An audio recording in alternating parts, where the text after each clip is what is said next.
Well, okay, here's a first for us at Look Around You Ventures. Welcome to Civil War Digital Digest and Revolutionary Gazette. These two series work together, and for once we're able to bring them to you together and to bring you to a great place of American history that handles both eras, the West Point Museum.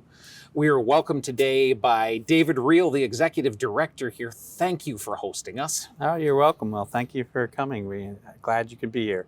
Give me the short course. What is the West Point Museum? The West Point Museum is quite remarkable. In fact, we are the oldest continually operated federal museum in the country. We have been operating as a public institution since the 1850s, but the museum existed prior to that, very much as a component for cadet education. And so academic area for cadets to basically explore as a laboratory. So we were commissioning portraits here in the 18 teens and acquiring items from battlefields that were brought back by graduates, and we've been doing so ever since. Let's stay in history, and let's stay with our Civil War history fans. When this museum opens, who opens this museum? So we opened the museum in 1854 to the public because we had a large amount of tourism that was happening. We were actually opened by the then superintendent, Robert E. Lee. And where was the museum opened at compared to where it is today? So we're actually in our fifth location as far as physical locations of the museum, but in the 1850s we were actually located in what they call the academic building, which was one of the structures up on Main Central Post of the Academy. That structure no longer exists today. But this one does. Let's skip 2, 3, 4. Let's come to number 5. Tell me about where we are now. Sure. So we're in a building now that's called Olmsted Hall, named after George Olmsted, class of 1922, who was one of our generous benefactors who helped relocate the museum to this location. It gave us a much larger footprint. We have a 72,000 square foot space. We have 5 floors of exhibits. We have a 7-story building, and we do the whole history of warfare. So it's a great location. We've really been able to exhibit more of our collection to the public here at this location. Okay, well, history, we've talked a little bit for the Civil War fans. For the Revolutionary War fans, there is no West Point, but this place exists. Talk to me a little bit about the significance here at West Point in the Revolution. Okay, so West Point in the Revolution, I mean, this was the place following the Battle of Saratoga in 1777 where they actually brought the captured ordnance and arms and munitions, and they placed them here for the fledgling army, if you will, and they were kept in stores. And we still have some of those items that were brought here during that time frame, and they're still on exhibit today. Wow. As I look around, it's hilly and it's mountainous. It has to be something to defend. How did they defend this area? So during the time of the Revolution, we have what we simply refer to as Fortress West Point. So it's made up of small forts, larger forts, and then redoubts that protected those structures. And they encompass the Hudson Highlands on both sides of the river.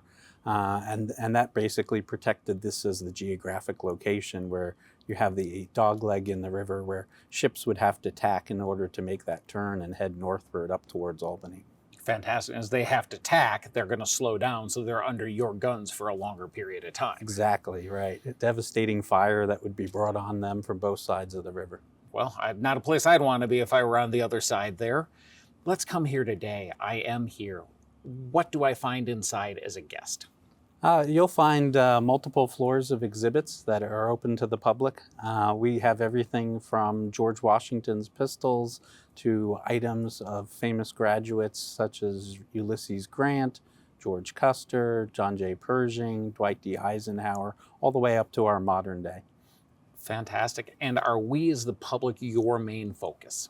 Actually, the public is not our primary focus entirely, but it is a large amount of what we do. The United States Corps of Cadets is our primary focus. So we focus on the 4,400 university students here at the Military Academy. How do you guys do that?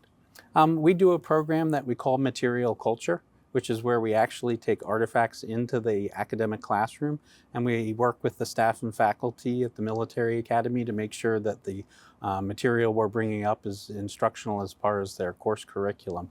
But it's a great opportunity for us to use the Army's resources, its material culture heritage, in actually training the future leaders of the United States Army. Wow, that's fantastic. You've been here for a few years. I'm not going to out you with the number, and I have more white hair than you do, but as you come through and you've spent time here, what's the thing for David? I think each kind of collection area has different interesting pieces and artifacts. I mean, certainly the first flag ever captured by the United States Army, taken at Chambly, that's one of the King's colors. That's quite remarkable. As far as artwork, the portrait by Gilbert Stuart of George Washington, another remarkable piece. As far as some of the arms and ordnance, the French 75 that fired the first shot of World War I. All these items are on exhibit in the museum today. Wow. And how does somebody get to visit you?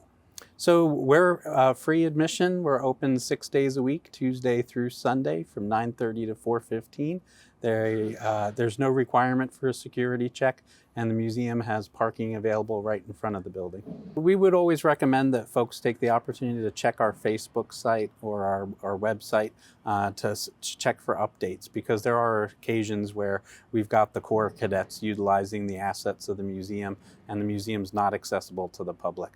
Well, David, thank you for hosting us. We're having a great time with your staff, and we'll bring some more episodes from behind the scenes here, but thank you for bringing us out front with it today. You're very welcome. Thank you for coming.